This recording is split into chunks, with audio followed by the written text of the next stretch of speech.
오늘 야고보서 계속해서 보겠는데요. 지혜를 구하는 공동체라는 제목을 가지고 야고보서 1장 5절 한 절 말씀만 보겠습니다. 야고보서 1장 5절 한 절이니까 우리 한 목소리를 읽어보겠습니다. 시작. 너희 중에 누구든지 지혜가 부족하거든 모든 사람에게 후히 주시고 꾸짖지 아니하시는 하나님께 구하라. 그리하면 주시리라. 아멘. 오늘 이제 지혜가 주제입니다. 근데 제가 이렇게 대지 설교를 하는 게 아니고 쭉 흘러가면서 이야기를 하다 보니까 여러분들이 또 이렇게 주제를 놓칠까 봐 미리 말씀드릴 결론부터 말씀을 좀 드리겠습니다. 이 지혜라는 것은 여러 가지로 해석이 되지만 오늘 저희 그 설교의 주제에서는 그 영적인 눈이에요. 무엇을 보는가. 이게 지혜예요. 지혜 있는 자가 보는 게 있고 지혜 없는 자가 보는 게 있다는 겁니다. 영적인 눈인데 오늘은 두 가지입니다. 지혜는 하나님만 보게 해요. 또 하나, 지혜는 멀리 보게 합니다. 그러니까 가까이 있는 것만 보는 게 아니고 멀게 보고 또 하나님만 보게 하고, 이 두 가지의 주제를 가지고 오늘 설교를 쭉 이렇게 진행하려고 합니다. 미리 염두에 두시고요. 일단 이 지혜가 뭔가 너무 넓은 얘기잖아요. 그런데 성경에서 미련한 게 뭔가 역지사지로 반면교사 삼아보면 지혜가 더 뚜렷해집니다. 성경에서 미련하다라는 그런 단어들, 용어가 한 4-5가지 나오는데 종합해보면 이런 거예요. 딴 사람 얘기를 안 들어요. 자기 주장만 있어요. 그래서 사람이 고집스러워요. 고집스러운 사람들은 얘기를 잘 안 듣잖아요. 누구 얘기도 안 들어요. 하나님 얘기도 안 들어요.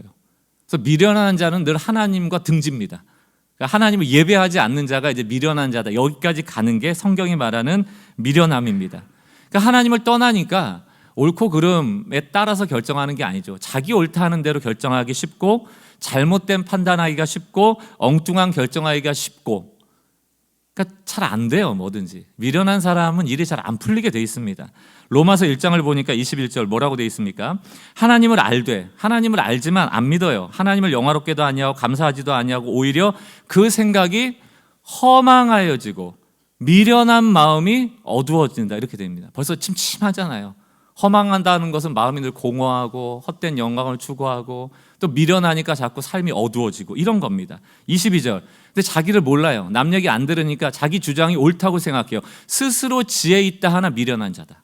어리석은 자다.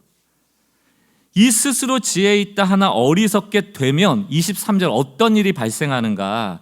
썩어지지 아니하는 하나님의 영광. 이게 제일 중요한 거거든요.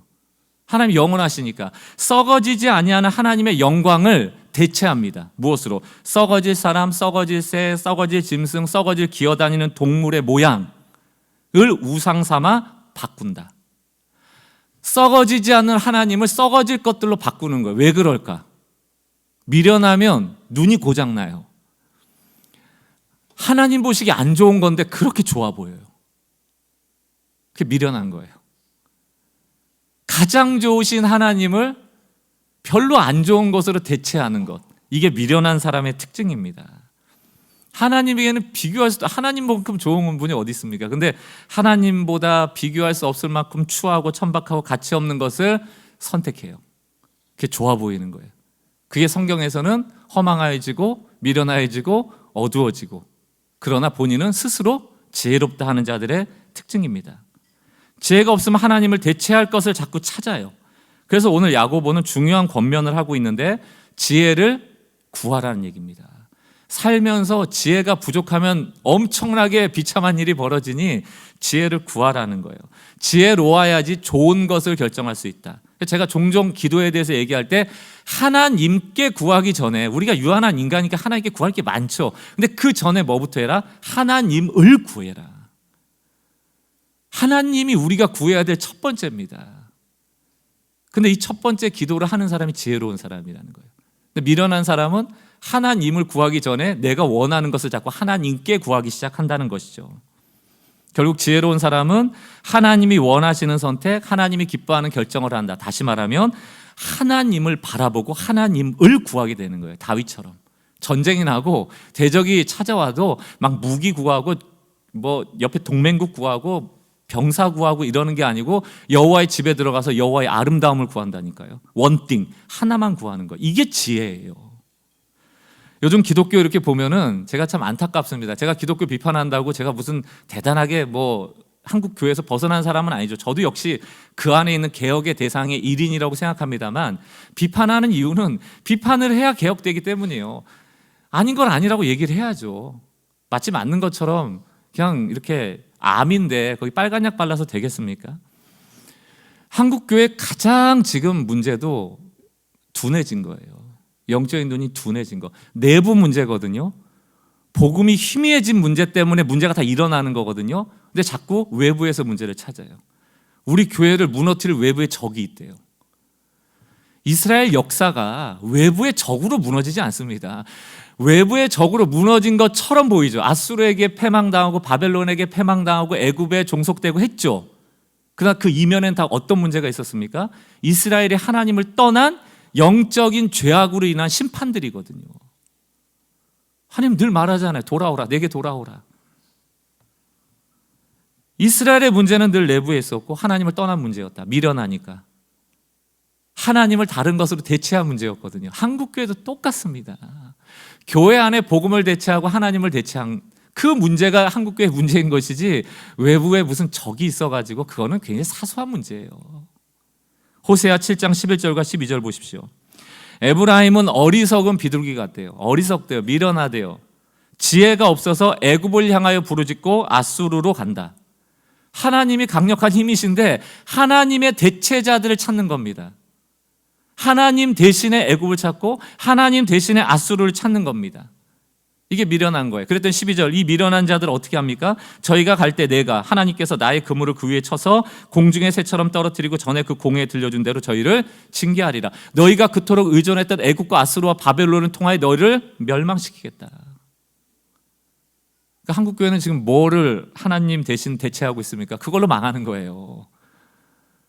성령이 떠나도 교회가 운영되고 대신 돈이 없으면 안 된다. 그럼 돈으로 망하는 거예요. 하나님은 없어도 돌아가는데 여기 유력한 무슨 권력, 정치인, 무슨 경제인이 있었고 돌아간다. 그것 때문에 망하는 거예요. 하나님은 그대로 갚아주십니다. 그 미련함을 깨우기 위해서 너희가 바라봐야 될 거 애굽 아니야, 바벨론 아니야, 아수르 아니야를 알려주기 위해서 그들을 대적으로 만들어버려요. 이래도 너희가 의존할 대상이냐? 너희 나만 바라봐야 돼. 지혜로워야 돼. 미련해지면 안 돼. 오늘날도 한국교회의 문제는 결국 예수가 없는 겁니다. 예수의 이야기가 희미해지는 거고 성령의 역사가 사라지는 거고 하나님을 바라보는 것보다 하나님께 받을 것들을 바라보는 자가 많아지기 때문이에요. 우리 역시 지혜를 구해야 될 대상이라는 것이죠. 없으면 자꾸 대책거리를 찾으니까. 지난 고난주간 설교에 여러분 그 반지의 제왕 영화나 혹은 책으로 보신 분이 계시겠지만 그 절대 반지 찾으려고 하는 것 아닙니까? 절대 악인 사우론이 만들어 놓은 반지, 이것만 끼면 어떻게 돼요? 세상을 가질 수가 있어요. 못하는 게 없어. 모든 걸 다 할 수가 있어. 주인공이 이제 그 반지가 악한 존재들한테 이제 뺏길까봐 그거 이제 없애려고 하는 모험이 반지의 제왕 얘기 아닙니까? 근데 정작 주인공도 어떤 마음이 들어요? 그거 버려야 되는데 누구도 반지를 통제할 수 없는데 본인도 갖고 싶어져요. 왜? 이것만 가지면 모든 걸 할 수 있으니까. 나같이 착한 사람이 이 반지를 끼면 세상을 선하게 만들 수 있을 거야. 착각이죠. 이 반지를 끼는 순간 이 낀 주인이 내가 아니고 이 반지가 주인이 돼서 내 삶을 흔들어 버리는 거예요. 이 반지 낀 사람이 처음에는 선하지만 우리가 어떻게 절대선입니까? 그 안에 탐욕과 욕망들이 극대화되기 시작합니다. 그리고 반지에게 사로잡히죠. 그게 반지에 대한 얘기거든요. 여기 누구라고 할 것이 없습니다. 하나님을 대체하기 시작하고 이 반지 원하기 시작하는 그 순간부터 문제가 생기는 거예요. 미련하다는 것은 하나님보다 이런 반지를 원하고 이런 반지를 가지고 무언가 하려는 것. 그게 미련이죠. 그럼 지혜로운 건 뭡니까? 복음의 진리에 반응하는 거예요. 예수로 충분하다. 교회는 예수로 충분하다. 우리의 구원은 예수로 충분하다. 복음이 뭐라고 말합니까? 내 손에 끼려는 반지 빼라는 얘기예요. 하나님의 대책거리 찾지 말라는 얘기입니다. 하나님이 주시는 것을 자족하라는 얘기고요. 하나님은 결코 우리를 버리지 않는다라고 그 말씀을 신뢰하라는 얘기입니다. 그러나 우리가 지혜가 없다면, 우리가 미련한 채 살아간다면 하나님을 다른 것들로 대체하며 엉뚱한 반지에 의존하여 반지가 원하는 삶을 살아갈 수밖에 없게 된다. 그러므로 사랑하는 성도 여러분 꼭 기억하셔야 돼요. 지혜는 그냥 우리가 살아가는데 옵션이 아닙니다. 있어도 그만, 없어도 그만이 아니고 반드시 있어야 한다. 이 지혜는 세상의 지혜가 아니에요. 여러분들이 세상에 경험하다 보면 지혜가 생깁니다. 분별력도 생기고 사람 이렇게 딱 보면 저 인간 이렇게 좀 판단도 하게 됩니다. 근데 이건 세상에서 우리가 경험에 의해서 주어지는 지혜가 아니고 위로부터 오는 지혜예요. 하나님이 주시는 지혜. 이 지혜가 있어야만 하나님이 가장 소중해 보이는 겁니다. 그러니 우리가 이 기도해야죠. 이건 필수다. 다들 지혜로워지시는 일이 있길 주의 이름으로 축원합니다. 이게 없으면 안 돼요. 오늘 야고보서도 우리에게 지혜를 구하라 고 권면합니다. 이 야고보서에서는 왜 이 지혜가 중요한가? 이 구조를 보면요, 야고보는 많은 그 신학자들도 설명하듯이 이게 막 뒤죽박죽이에요. 막 논리적으로 쭉 가는 게 아니고요, 막 여기서 이 얘기 나왔다 또 나오고 또 반복하고 갑자기 이게 끼어들고 막 이런 식이거든요. 지난주에 2절에서 4절까지의 한 이야기를 요약해보면 이런 얘기입니다. 우리 인생에 시련이 반드시 있다. 만약에 있으면 이게 아니고 반드시 있을 거야. 그럼 너한테 시련이 오면 어떻게 해석하라고 그랬어요? 요거 내 믿음의 점수를 몇 점인지 알게 하는 믿음을 점검하기 위한 시련이구나. 그리고 내가 이 믿음으로 시련을 잘 거쳐 나가면 내가 온전해지는구나. 온전하다는 게 뭐라고 그랬습니까? 마시간 그리스도인이 아니란 뜻이에요. 맛을 잃은 소금이 아니고 빛을 잃은 등불이 아니고 그 목적대로 쓰임대로 존재하는 것. 이게 온전함이잖아요. 이 시련을 통하여 믿음이 점검되어지면 우리가 점점 온전해질 거야. 그런데 그 사이에 순간적으로 확 변화되는 게 아니고 인내해야 되는 과정이 있어. 이게 2절에서 4절까지 얘기였잖아요. 근데 갑자기 5절에서 뭘 얘기해요? 근데 지혜가 부족하면 하나님께 구해. 그럼 도대체 앞에 내용하고 5절에 있는 내용이 어떻게 연결되는지 이게 이제 궁금해지는 거죠. 그렇다면 야고보서가 얘기하는 이 지혜, 있으면 어떤 일이 생기고 없으면 어떤 일이 생기는가? 지혜가 있어야만 방금 2절에서 4절까지 제가 번역해드린 대로 해석해드린 대로 여러분 인생에 시련이 올 때 그게 시험이구나, 인내해야 하는구나, 그리고 우리를 온전하게 하는구나라는 사고 프레임이 생기는 거예요. 자동으로 되는 게 아닙니다, 여러분. 지혜가 필요하다는 얘기를 하는 거예요. 근데 만약에 시련이 왔는데 지혜가 없는 사람들은, 미련한 사람들은 어떻게 반응하는가? 아마 이 대부분이 그럴걸요. 시련 따고 오면 어떤 반응이? 아니, 왜? 하나님은 아무 죄 없는 나를. 조금 양심 있는 사람들은 아니, 내가 그렇게 뭘 크게 잘못했나? 작게는 잘못한 걸 아니까. 그러니까 양심 없는 사람은 아무 죄 없는 나를 이렇게 괴롭히시나? 양심 있는 사람들은 그렇게까지 큰 죄를 졌나? 아니, 이렇게 설령 조금 잘못했다고 하더라도 막 다 용서해 주고 사랑이신 하나님이 왜 이렇게까지 나를 무자비하게 다루시나? 라고 하면서 몰라 안 가, 이제 교회 안 가, 몰라 하나님 안 믿어, 이제 몰라 봉사 안 해, 몰라 소그룹 안 나가, 몰라 찬양대 안 해, 몰라 기도회 안 가. 다 몰라예요. 배째라는 거예요. 그냥. 이게 미련하면 나오는 방식이에요, 하나님 앞에서. 그러면서 마지막에 가면 아니, 예수 믿어봐야 돈이나 밥이나 하나님이 나한테 해준 게 뭐야, 이렇게 나가는 거죠. 이게 미련한 거예요. 내버려 두면 우리 이렇게 가는 거예요, 일반적으로. 지혜가 있어야만 이 얽히고 설켜 있는 복잡한 세상 속에서 온전하여지는 것이 기쁨이 되어지고 인내하는 것이 기쁨이 되어지는 거예요. 지혜가 없으면 온전한 것이 도대체 무슨 의미야? 그게 뭐 밥이 나와 떡이 나와, 혹은 인내하는 게 뭐 그렇게 중요해, 힘들어 죽겠지라고 불평불만으로 갈 수밖에 없다는 얘기를 하는 겁니다. 그러니까 2절에서 4절을 이해하는데도 지식이 필요한 게 아니고 지혜가 필요하다. 이게 이론적으로요, 시련이 오면 우리가 이렇게 얘기하니까 되게 객관적으로 얘기하잖아요. 근데 진짜 나한테 시련이 왔을 때 이게 작동되기는 상당히 어렵습니다. 그러니까 제가 이 설교도 어려운 게 시련이 너무 크기가 다 다르고요. 지금 좋은 컨디션 좋은 분도 계시고 시련이 있는 분도 계실 테니까.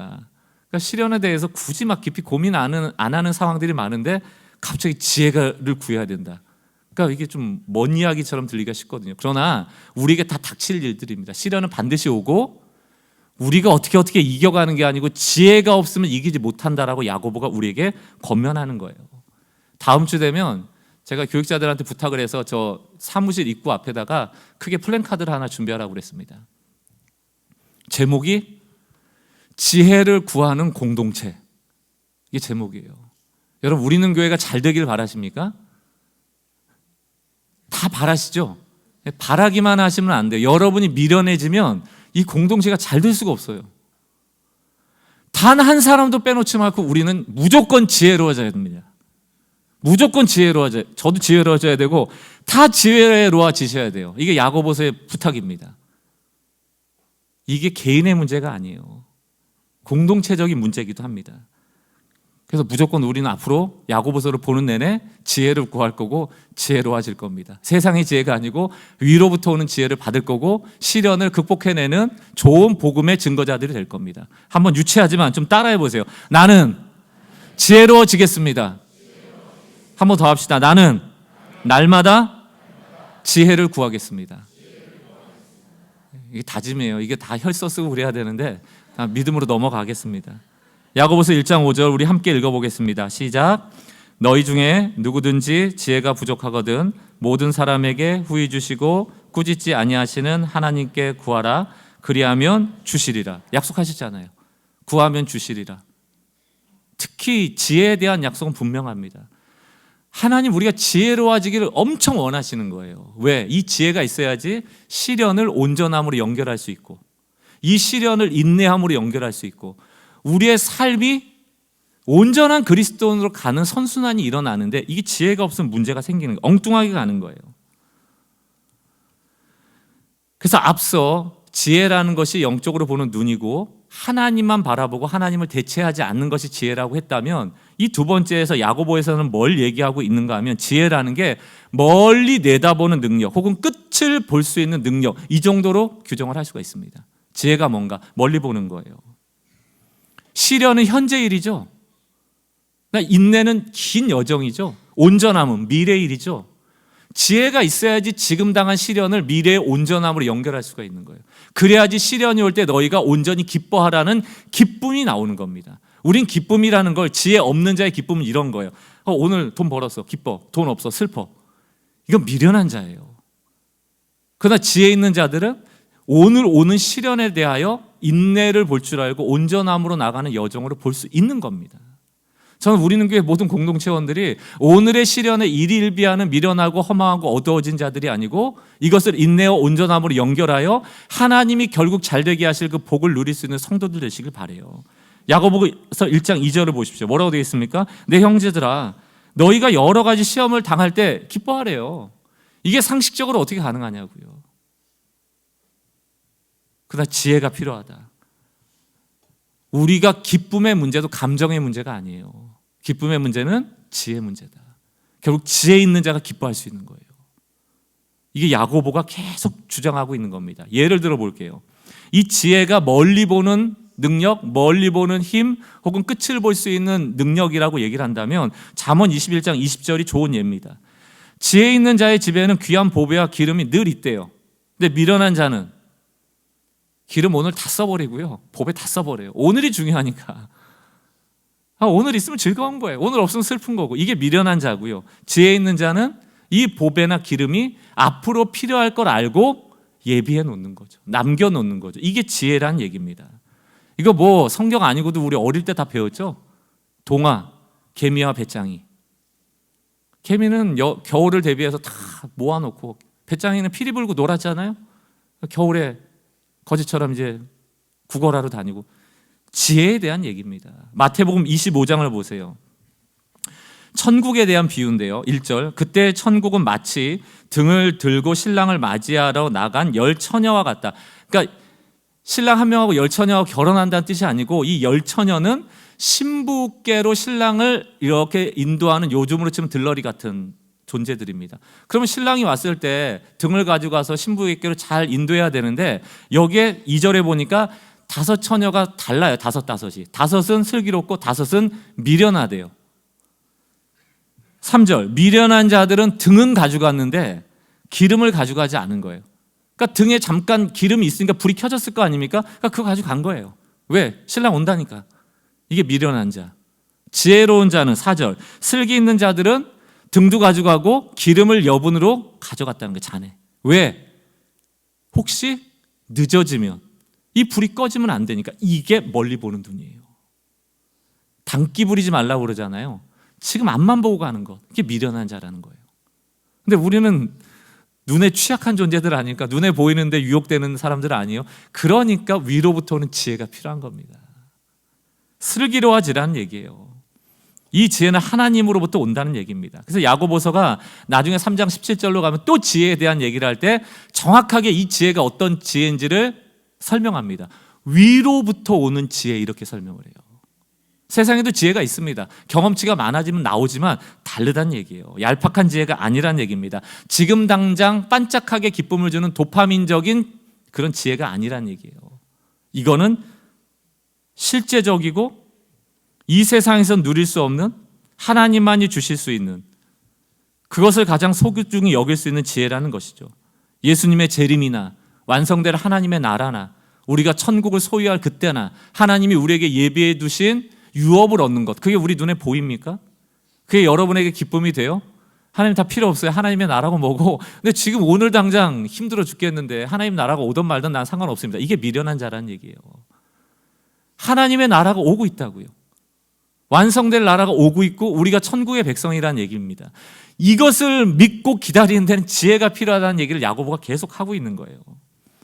죄악으로 가득한 세대 중에 한 세대가 노아 세대입니다. 다가올 심판에 대해서 아무도 긴장감이 없어요. 뭐 비도 안 오고 늘 맑은 하늘입니다. 근데 노아가 앞으로 비가 오고 홍수가 날 거라고 배를 만들고 있네요. 그 장면을 히브리서 11장 7절은 이렇게 해석을 합니다. 믿음으로 노아는 아직 보이지 않는 일, 비가 안 와요. 홍수가 안 났어요. 그런데 경고하심을 받아 하나님의 말씀을 경외함으로 방주를 준비하여 그 집을 구원하였으니 이로 말미암아 세상을 정죄하고 믿음을 따르는 의의 상속자가 됐다. 보이지 않는 일을 기다리면서 배를 만들었다고 그랬죠. 몇 년이나 만들었을까요? 성경에 근거해서 보면 두 가지 설이 가능한데, 첫 번째는 하나님께 노아의 방주를 만들라고 이야기를 들었을 때가 노아 나이 480세 때입니다. 그때는 나이를 오래 살았으니까. 완성되고 홍수가 났을 때가 600세 때예요. 120년입니다. 새 아들을 낳은 후에부터 배를 만들었다 해도 80년이에요. 그동안 홍수 안 나요. 게다가 사람들이 그 이상한 노인네라고 하지 않았겠어요? 뭐 하는 거야? 비도 안 오고 마른 하늘에 뭔 배를 만들어? 우리가 왜 심판당해? 홍수라는 심판을 본 적이 없잖아요. 오늘 잘 살아가고 있고 아무 일도 일어나고 있지 않는 것. 그 세상의 지혜로도 얼마든지 살아갈 수 있는 것. 나 그들이 모르는 게 뭡니까? 끝을 못 본 거죠. 다가올 미래를 못 본 거죠. 하나님의 약속이 반드시 성취된다라는 믿음이 약화된 거죠. 그러나 누구만 믿었습니까? 노아만 믿은 거예요. 그게 바로 하나님 주시는 지혜 때문입니다. 세상이 보는 눈과 다른 눈을 가졌기 때문에 가능해지는 거예요. 예수님이 잔치 비유도 하시죠. 잔치를 천국 잔치예요. 이거 천국 가는 잔치인데 세상 사람들이 이거 안 가요. 안 가는 이유가 뭡니까? 자기 나름대로 자기 지혜를 가지고 중요한 게 있는 거예요. 따로 있어요. 천국? 그거보다 더 중요한 게 있대요. 그 얘기가 누가복음 14장에 나옵니다. 18절. 다 일치하게 사양해요. 뭔가 같은 맥락으로 사양을 하는데 한 사람은 이르되 난 밭을 샀다는 거예요. 아무래도 내가 나가서 밭을 갈아야 되겠다는 얘기입니다. 그러니까 좀 양해해달래요. 그럼 천국하고 밭을 바꾸는 게 미련함입니다. 미련해지면 이렇게 돼요. 하나님을 대체한다니까요. 다가올 천국을 소망하지 않는다니까요. 세상의 지혜가 주는 자기가 좋아 보이는 것으로 가장 소중한 것을 바꿔버려요. 또 19절. 또 한 사람은 나는 소 5겨리를 샀음에 시험하러 가니 청컨대 나를 양해하라. 아마 이제 처음 샀으니까 한 겨리가 2마리씩 아닙니까? 이렇게 뭐 해가지고 한번 밭을 메워보려고 했겠죠. 또 20절. 또 한 사람은 나는 장가 들었으니 그러므로 가지 못하겠노라. 유대인 법에는 장가 갔을 때 1년 정도 쉬게 돼 있으니까 안 가도 되죠. 여러분 이게 무슨 큰 죄입니까? 밭 사면 안 돼요? 뭐 장가 가면 안 돼요? 시집 가면 안 돼요? 뭐 소 사면 안 됩니까? 이게 무슨 특별한 죄예요. 그러나 이 세상의 지혜를만 가지고 살아갈 수 없다는 것을 말하고 있는 거예요.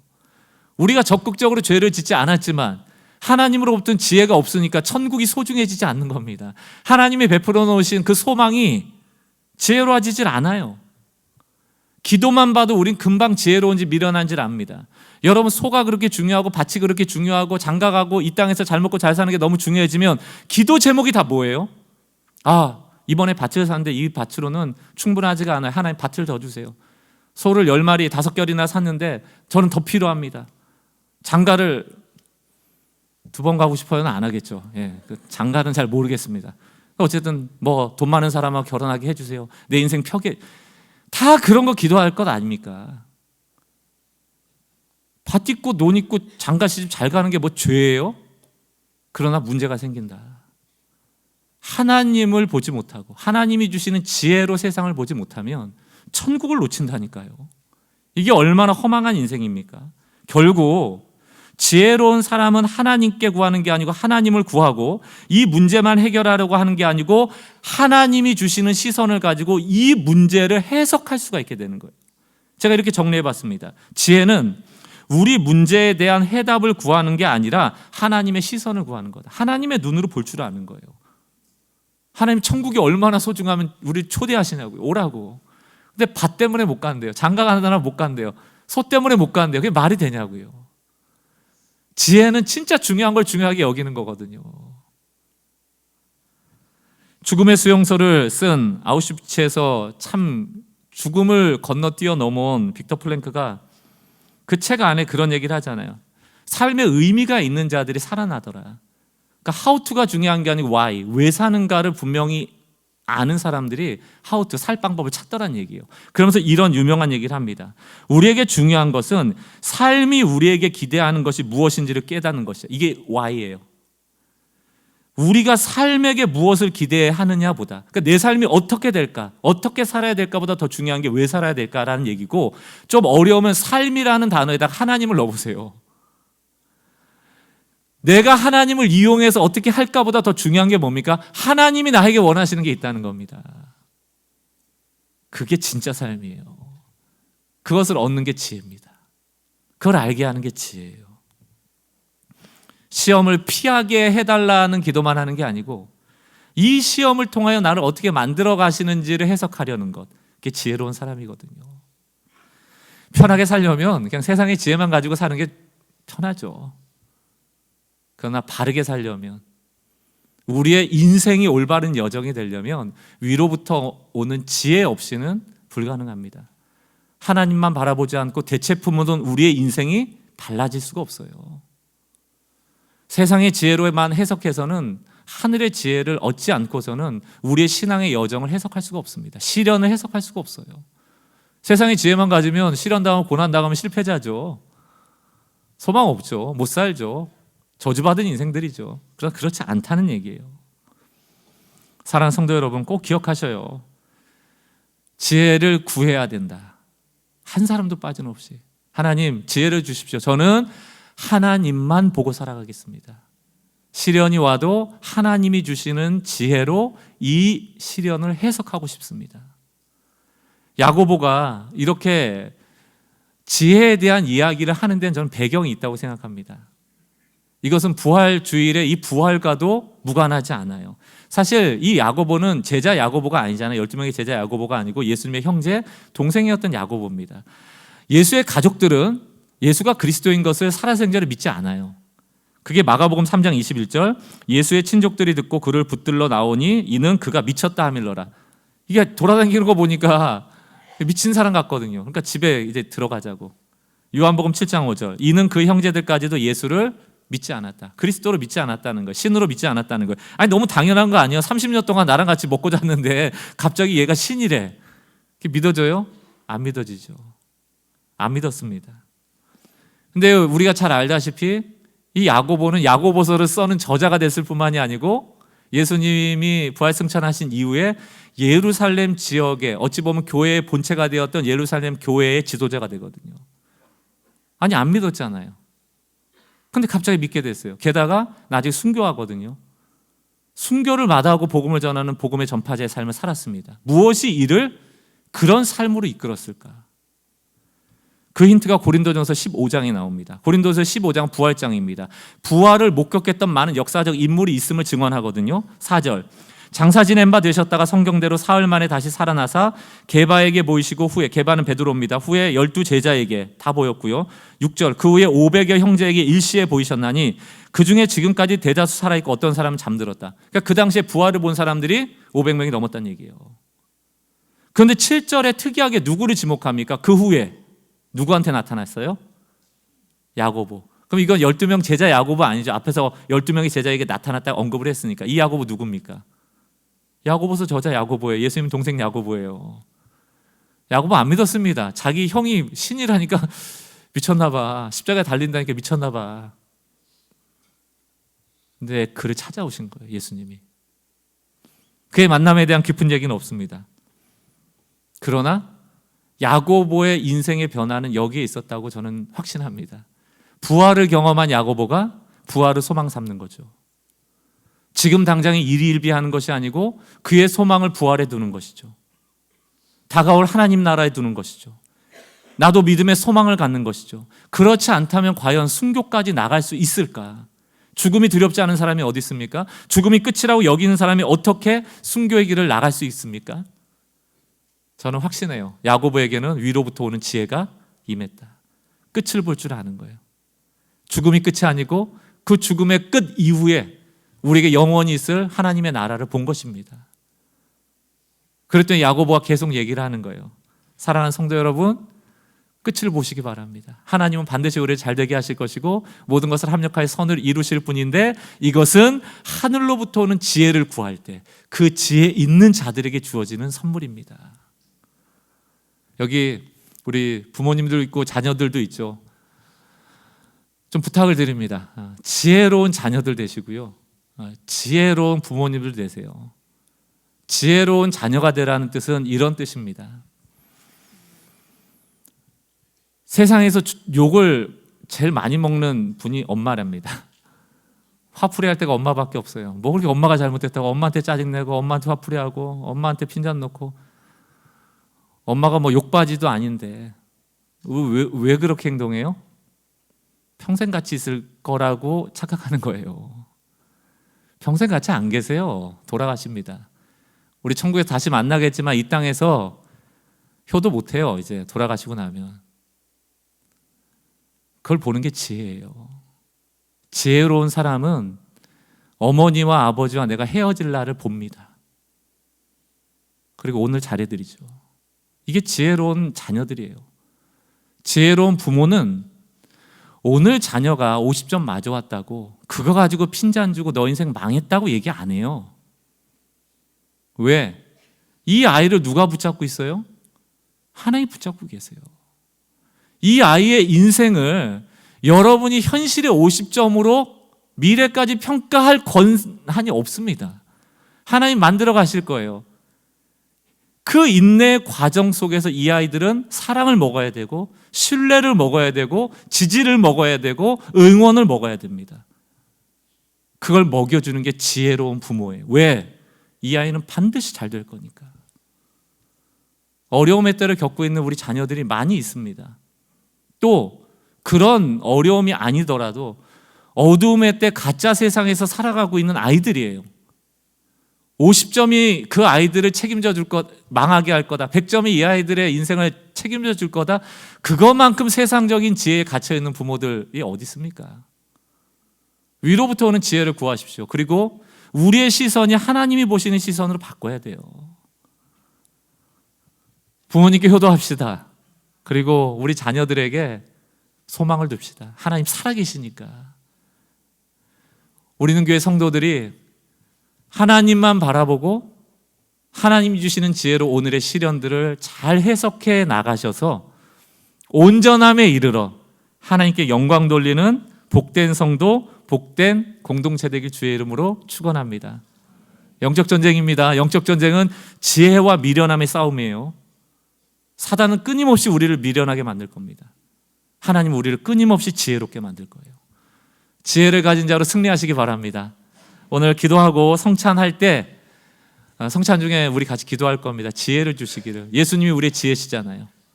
완전한 지혜시거든요. 그분께 지혜를 구하면서 나가는 성찬 되길 바라겠습니다. 자, 기도하겠습니다.